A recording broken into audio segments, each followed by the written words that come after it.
All right, so you may have heard that Mike Lindell and MyPillow no longer have the support of the big box stores. They've been trying to destroy his company and him, quite frankly. They've been part of this cancel culture that's been aimed at them. So here's what's happening. They want to pass the savings directly on to you by having a $25 extravaganza. When Mike started MyPillow, it was just a one product company. With the help of his dedicated employees, they now have hundreds of products, some you may not even know about. So to get the word out, I want to invite you, my listeners, to check out their $25 extravaganza. This is insane. You get a 2-pack multi-use MyPillows, just $25, or the MyPillow sandals are just $25. Their 6-pack towel sets are just $25. Brand new 4-pack dish towels, you guessed it, just $25. For the first time ever, the premium MyPillows with all new Giza fabric, just $25. Orders over $75 will receive free shipping too. All you have to do to take advantage of this amazing offer is go to mypillow.com and use the promo code Carl. That is C-A-R-L. Use the promo code Carl, or give them a call at 800-858-0263. Again, 800-858-0263. Promo code Carl, C-A-R-L. We don't spell it like the commie. All right. Thank you. Welcome to the Carl Jackson Show podcast, your daily dose of objective truth in a world of confusion and lies. So much that I want to get to today. I do want to talk about the border crisis. I also want to talk about the Biden administration turning his back on Benjamin Netanyahu and the Israeli people and the Jewish people, in my opinion, American Jews and Jews all around the world, by basically demanding a ceasefire, despite the fact that Hamas themselves refused to abide by a ceasefire, and they in fact broke a ceasefire on October 6th. So here's what we know about here's what we know is that Joe Biden, the current guy sitting in the White House, Joe Biden is more concerned about appeasing his anti-Jewish, and I really do believe that. I'm not saying that for hyperbole. His anti-Jewish base, his pro-Hamas base, he'd rather destabilize, when you think about it, the Middle East, rather than offend his anti-Jewish pro-Hamas base. I really want you to let that sink in. That's how far we've gone with this current sitting president. This guy is an absolute danger, not just to America, but quite frankly, to the world order. Because if you destabilize the Middle East, what do you think is going to happen? There's a bunch of alliances across the Middle East. I mean, we see Iran and Russia, chilling again, and China, all these alliances that could be shifted as a result of this idiot in the White House.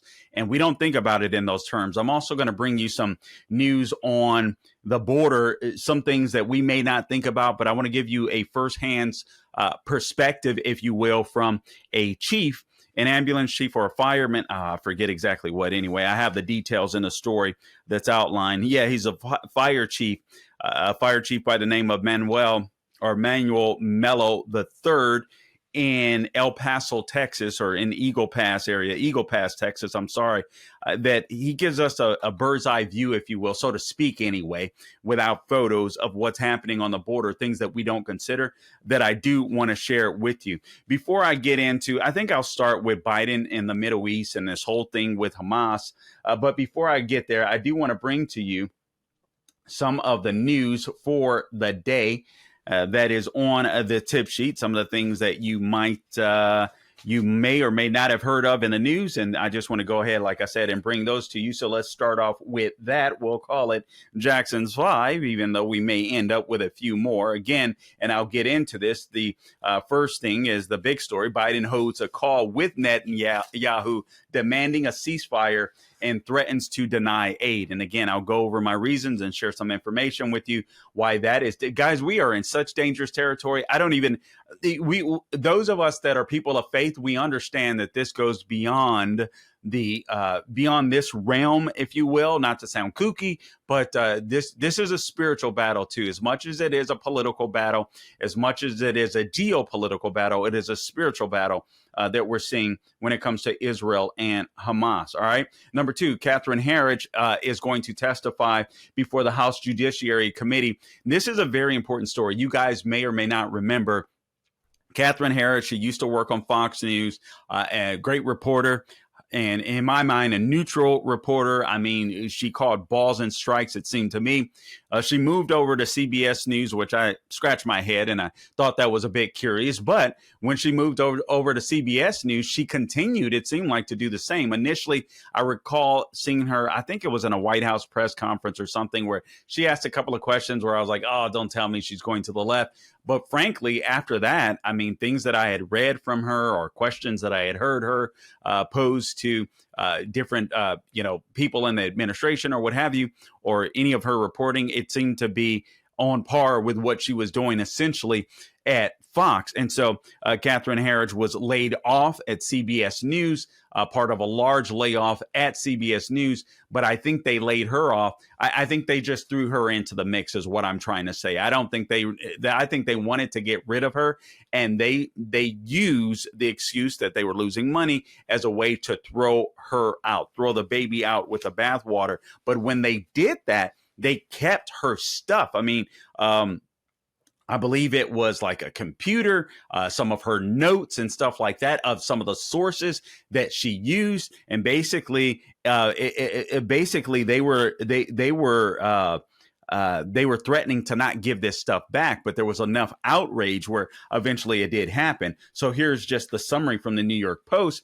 New York Post, Catherine Herridge, the ex-CBS News correspondent who saw her files seized. That's the good. There you go. Her files were seized by CBS after her controversial firing in February, is set to break her silence before the House Judiciary Committee. The acclaimed investigative journalist, known for her reporting on the Hunter Biden laptop scandal, will testify next week before the powerful panel on the still murky circumstances surrounding her exit from CBS News. This, according to a source that is close to the situation.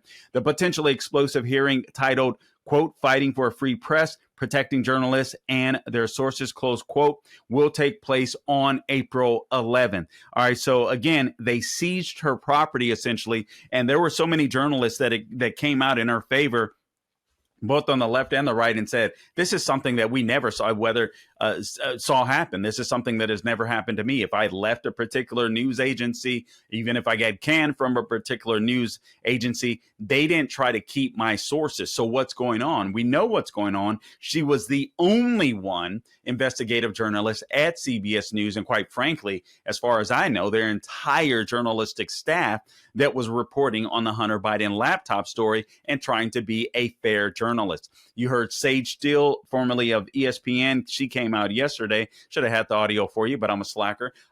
She came out yesterday and said basically when she worked for ESPN, when she was asking, I believe it was Joe Biden questions, the questions were totally scripted for her. You know, that's the way that they roll. So the only way that we can get past this are, I believe, a new media, parallel economy, media like this, where you're going to have to seek out the truth. Sadly, that's where we are. In another part of the news today, this is a disgusting story. Harvard to hold segregated graduation ceremonies.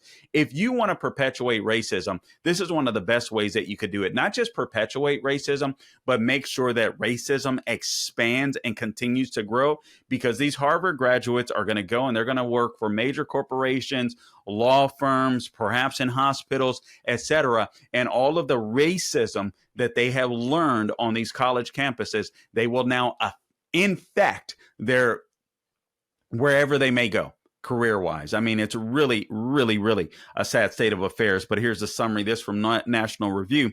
Harvard University's Office for Equity, Diversity, and Inclusion and Belonging will once again host affinity celebrations, quote unquote, at its 2024 commencement. Harvard plans to hold a, quote, disability celebration, a, quote, global indigenous celebration, quote unquote, and Asian American Pacific Islander Desi American or I don't even Desi American celebration, quote unquote, a quote first generation low income celebration, quote unquote. You got to keep the class warfare going too, besides the identity politics, a Jewish celebration, quote unquote, a Latinx celebration, quote unquote. You may have some family members there then, Gabe, because you claim you're a Latinx. So a Latinx celebration, quote unquote, a lavender celebration, which refers to LGBT students. I've never heard of that. But anyway, they think of new terms every day. And that community, a quote unquote black celebration, a quote unquote veteran celebration, and an Arab celebration, quote unquote. The university will also hold a central commencement ceremony for students of all backgrounds. DEI ideology is so deeply ingrained in the university's culture, according to National Review, that Harvard requires applicants for professorship positions to submit descriptions. And of course, they've had the they had the former president of Harvard that had to step down. Now I forget her name. Because she was basically copying people, and she worked her way up the ladder by being a black woman, for one, but also copying people over the years. And she got caught, but she's still being paid, as far as I know, $900 grand a year, and is still on staff, when in fact she should have absolutely been fired from her position. The good news is there are fewer people elected to go to Harvard this year, and I pray that that will continue to keep up. Here's a story that I think is a good news story that I want to share with you real quick. The University of Texas is dismissing 60 staffers in its DEI program. And listen, I'm happy for this, because anytime you get a chance to eradicate racism in America, I'm happy all the more for it. So the University of Texas at Austin is laying off dozens of employees who used to work in diversity, equity, and inclusion programs. The university fired about 60 people, and some of the offices where they worked are expected to close by May 31st. This, according to a joint letter from the Texas Conference of the American Association of University Professors and the Texas chapter of the NAACP. The changes aim to bring the university into fuller compliance with Senate Bill 17, which is a state law that was approved last year that bans DEI initiatives in public universities and went into effect in January. And all DEI is diversity, equity, and inclusion. It means even if you don't deserve to be in a position, regardless of your skin color, you get to get it. Damn the merits. And honestly, that to me, that is racism. That is, okay, we know that you're dumb, or we know that you're not skilled enough to fill this position, but since you're the owner of a vagina, since you have black skin, you get to be. No, that's not how it works. Because what you should be doing is making sure that every person is raised up, if you will, to a higher level. You give people challenges. And the reason why you give people challenges is because they find out whether or not they belong in certain positions. And if some people can't make it in certain positions, it may be as simple as God didn't gift them for that position. So if they don't make it in one position, if they're not, smart enough or skilled enough to make it in one position, they may be brilliant in something else. And they'll never know that unless they move on, right? All right, so that's one of the things happening there. But I'm glad to hear that the University of Texas is firing about, again, 60 people, and some of the offices where they worked or expected to close by May 31st. So that is very, very, very good news. In other news, just real quick, judge orders government must house illegal immigrant children. A federal judge ordered the U.S. government to expeditiously house children who illegally enter the country instead of allowing the children to remain in an open air locations. I'm going to break that up and focus on that a little later, but I wanted to make mention of that. Also, another thing on the tip sheet: illegal immigrant deported 7 times prior, arrested for murder. Yeah, that's going to be happening a lot. Hopefully you don't fall victim to that, but that's a big deal. Also, jobless claims rise to the highest rate since January. So things are not looking great for Biden. As a matter of fact, I need to make sure that I go look at a couple of other sites here, because there's no doubt listen, let's just be real. Democrats are in a panic. I don't even know if they need to be or not. I'm not so sure that I buy into all of these polls. Again, with it, when it came to the primary, I was definitely wrong on the polls. Let me just be real. Let me just be real with you. I'm not ashamed to admit it. I was wrong. But when it comes to the general election, I mean, they're just different. A lot of people are waking up that were not woke, so to speak, before when it comes to elections, meaning they're just paying attention. So, so things aren't looking up for Biden. I'm trying to see if there's any new news. Okay, and then in elections, Eileen Cannon, that's the judge right here in Florida, basically denied Trump's ability to be able to claim that he had immunity from this case, criminal immunity. So we'll get into that. All right. No Labels abandons their effort. This is just some of the election news. Man, lots of news out there. U.S. added 303 jobs in March, better than expected. Winners of 2023 bank crisis are finding the new spotlight harsh. 33 undervalued stocks. All right. So anyway, I'm just going down the list. I won't waste your time with that. All right. So now let me get into this story. Which one did I say I wanted to cover first? I think I said I wanted to cover the I want to cover the situation with the U.S. demanding that Israel issue or implement a ceasefire immediately when it comes to Hamas. Gabe, if you have that video up, would you go ahead and roll that video of me? This is a reporter that is reporting on it. Don't know who it is. And also the Secretary of State, Anthony Blinken, basically issuing Israel an ultimatum. Guys, again, I'll repeat, this is so dangerous beyond belief. It is almost hard to fathom. You have an administration. Remember who the Islamists consider us. We are the big Satan. Israel is the little Satan. Basically, Israel, when it comes to the Middle East and terrorists that want to strike the U.S., the United States of America, Israel is our first line of defense because they often find out stuff and give us information. And the same may be true for us, vice versa. Actually, I know that it is vice versa. It's something. It is something that we do. The U.S. even claims to have given Vladimir Putin information on these Islamists that shot up that musical hall a couple of weeks ago, killing over 100 people or murdering over 100 people. There's speculation as to whether or not that was a psyop. I don't know. All I know is that over 100 people were involved, and the murderers claim to be ISIS-K. And so I'll be honest with you, I haven't dove into any more than that. But Gabe, if we have that video, let's go ahead and roll that video, please. This is Secretary of State Anthony Blinken and the United States turning their back on God's chosen land and God's chosen people, Israel. Today, for the first time, President Biden publicly threatened to condition support for Israel. His remark came in a phone call with Israeli Prime Minister Benjamin Netanyahu. The president said his future policy was dependent on whether Israel took multiple steps to ease the civilian suffering in Gaza. He also reiterated his call for an immediate ceasefire. Following all of this is our Nick Schifrin.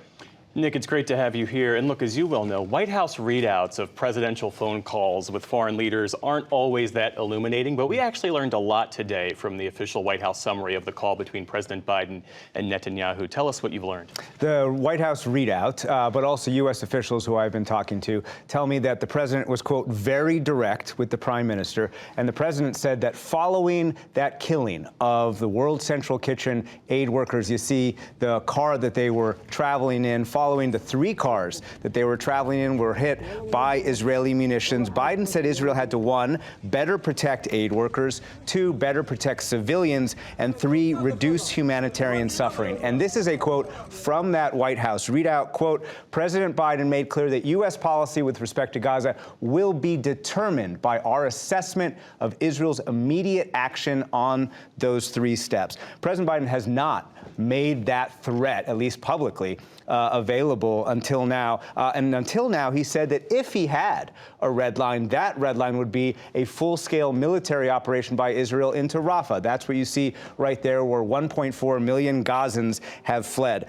And a few minutes after President Biden's call with Netanyahu, Secretary of State Anthony Blinken, who was on that call, listening both to the president and the prime minister, was even more blunt.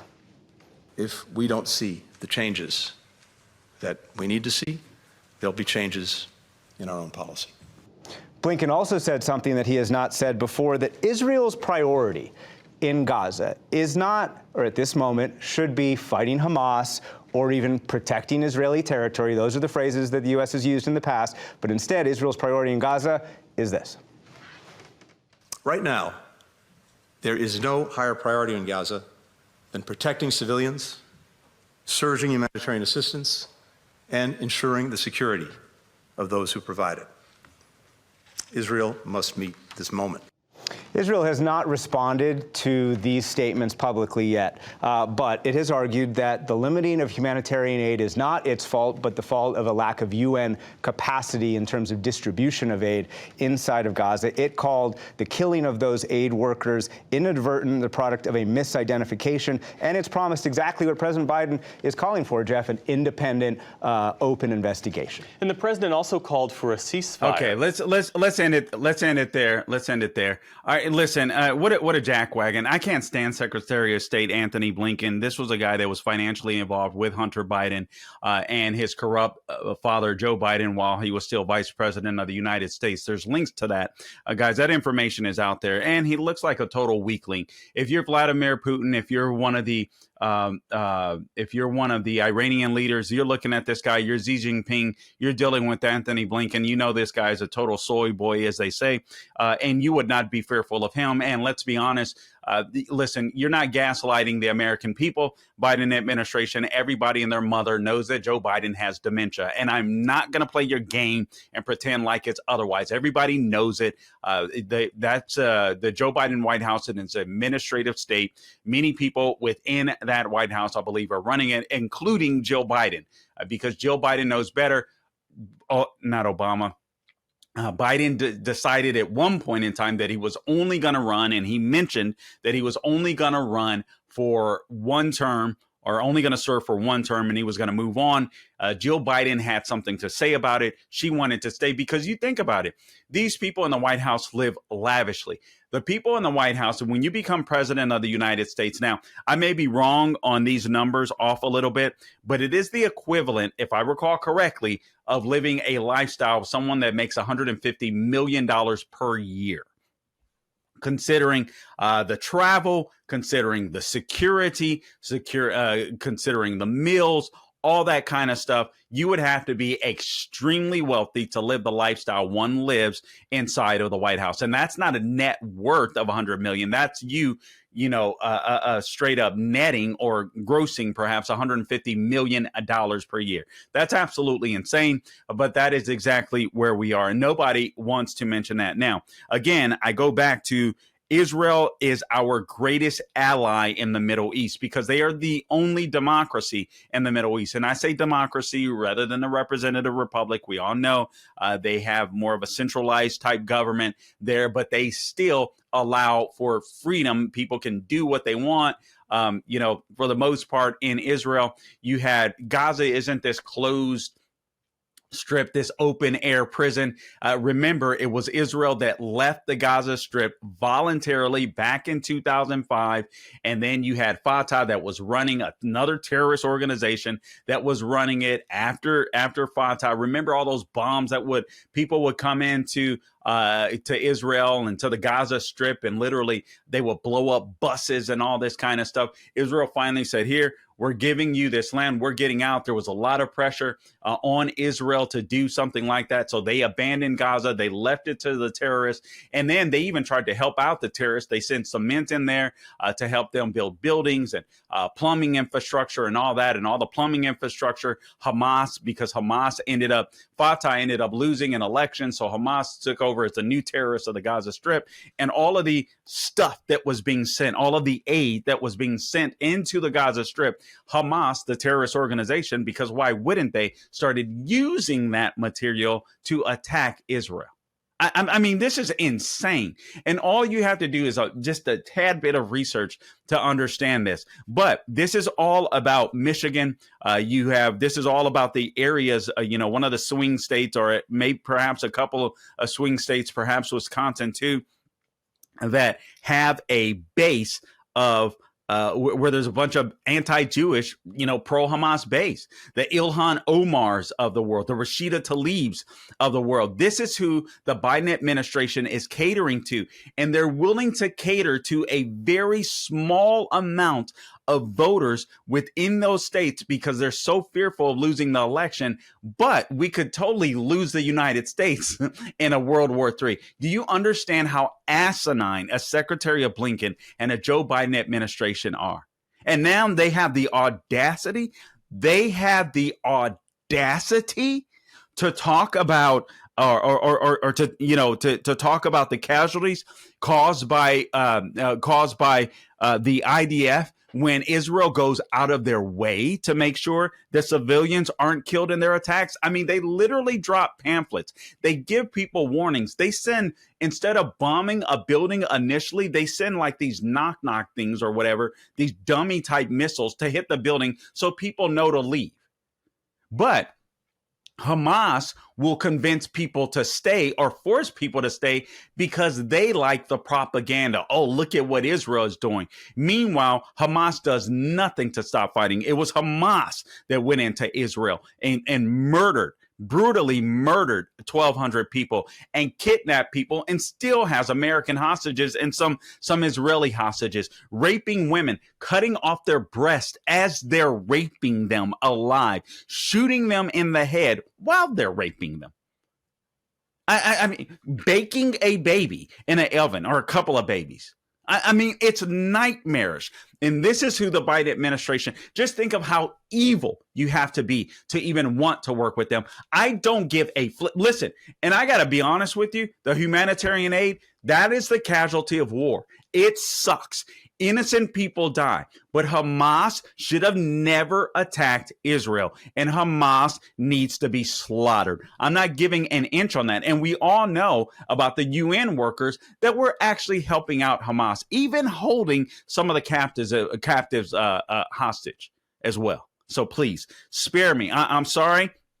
If someone is legitimately innocent and they died in that, I'm sorry. Here's what Netanyahu had to say, the prime minister of Israel. He said, unfortunately, in the past day, there was a tragic event in which our forces unintentionally harmed non-combatants in the Gaza Strip. This happens in war, he said. We are conducting a thorough inquiry and are in contact with the government. We will do everything to prevent a recurrence. But sometimes you can't. You know, when bombs are being sent your way, when people are trying to kill you, when there's mines out there, when you have humanitarian aid coming in, but it's filtering through the hands of Islamists in that region, you have to be mindful and careful that, you're not filtering in weaponry that is meant to kill Israelis. I mean, there's a lot of stuff to consider. And then you consider the Biden administration that literally has the audacity, and you got to say it like that, Gabe. You got to say it like a black preacher. The Biden administration that has the audacity